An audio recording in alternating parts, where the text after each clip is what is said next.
राधे राधे दोस्तों, जय श्री कृष्णा, जय तुलसी माता। आपको पता है कि कार्तिक मास का जो पवित्र महीना चल रहा है और इस महीने में आज आपको सुनाने वाले हैं कार्तिक मास की यहाँ पे छठा अध्याय की कथा, जिसमें भगवान श्री हरि विष्णु स्वयं कार्तिक मास के पुण्य की महिमा का वर्णन करते हैं। यह अध्याय सुनने मात्र से ही पापों का नाश होता है और जन्म जन्मांतर के बंधन मिट जाते हैं। अब कथा प्रारंभ होती है।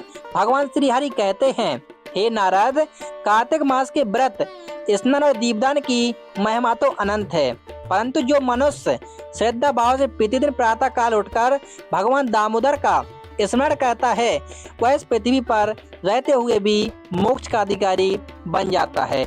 नारद मुनि ने कहा, हे प्रभु, ऐसा कौन सा कर्म है जो कार्तिक मास में करने से मनुष्य समस्त पापों से मुक्त होकर भगवान के धाम को प्राप्त कर लेता है। भगवान मुस्कुराए और बोले, हे नारद सुनो, कार्तिक मास में केवल एक दीप भी यदि आप तुलसी माता के पास जलाया जाए तो वह दीप मनुष्य के करोड़ों जन्मों के अंधकार से उसको निकाल देता है। भगवान श्री हरि बोले, जो मनुष्य कार्तिक मास में प्रतिदिन तुलसी के निकट दीपक जलाता है, उसे यमराज भी नहीं छू सकता। उसका शरीर चाहे नश्वर हो, परंतु आत्मा सीधा उसके बैकुंठ धाम को जाती है। एक बार महर्षि नारद जी ने स्वयं पृथ्वी लोक पर आए। उन्होंने देखा कि एक गृहस्थ व्यक्ति प्रतिदिन कार्तिक मास में दीपक जलाकर तुलसी माता की पूजा करता है। नारद जी ने पूछा, हे गृहस्थ, तुम यह साधारण सा दीपक क्यों जलाते हो? गृहस्थ बोला, मुनिवर, मुझे तो इतना ही ज्ञात है कि कार्तिक में दीपक जलाने से भगवान प्रसन्न होते हैं, बस उसी आनंद के लिए मैं यह सेवा करता हूँ। नारद जी ने ध्यान किया और देखा, उस दीपक की ज्योति से आकाश में देवता तक प्रसन्न हो रहे थे।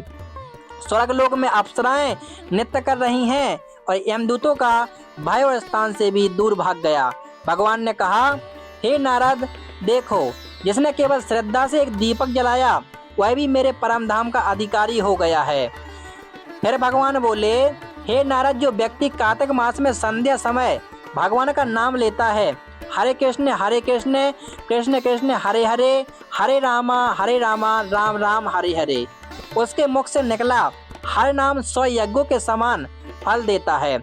और जो व्यक्ति कार्तिक मास में ब्राह्मणों, गायों, भूखे लोगों, साधुओं या पशु पक्षियों को अन्नदान करता है, उसका समस्त यहाँ पे कुल पवित्र हो जाता है।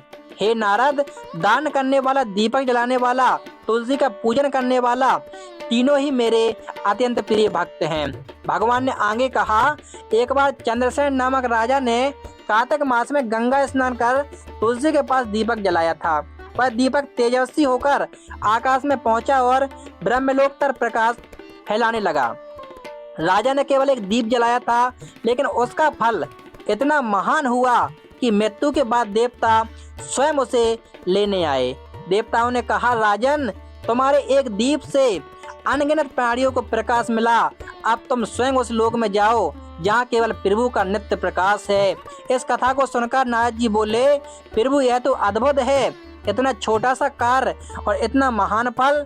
भगवान बोले, हे नारद, कार्तिक मास में किया गया प्रत्येक शुभ कार्य लाखों गुना बढ़ जाता है। जैसे समुद्र में एक बूंद भी मोती बन जाती है, वैसे ही कार्तिक का हर पुण्य यहाँ पे मोक्ष कारण बनता है। हे भक्तों, कार्तिक मास में हर दिन को विशेष माना गया है। चाहे व्यक्ति ब्रह्म मुहूर्त में गंगा स्नान करे या तुलसी के पास दीपक जलाए या भगवान दामोदर का नाम ले, हर कर्म में फलदायी होता है। जो व्यक्ति कार्तिक मास के पूर्णिमा दिन तक नियम पूर्वक व्रत, स्नान, दीपदान और हरिनाम करता है, उसके समस्त पाप जलकर भस्म हो जाते हैं और विष्णु लोक में स्थान पाता है और फिर भी कभी मृत्यु के पास भय से ग्रसित नहीं होता। हे दर्शकों, इसलिए कहा गया है, कार्तिके दीपदान चा तुलसी सेवन तथा हरि नाम स्मरण नित्या मुक्तेंद सर्व पाप हम। अर्थात कार्तिक मास में दीपदान, तुलसी पूजन और हरिनाम का स्मरण करने वाला हर व्यक्ति मुक्ति को प्राप्त करता है। तो आइए इस पवित्र माह में हम सब भी प्रतिदिन एक दीप जलाएं, भगवान दामोदर का नाम जपें और इस दुर्लभ कार्तिक मास को धन्य बनाएं। जय श्री हरि विष्णु, जय तुलसी माता।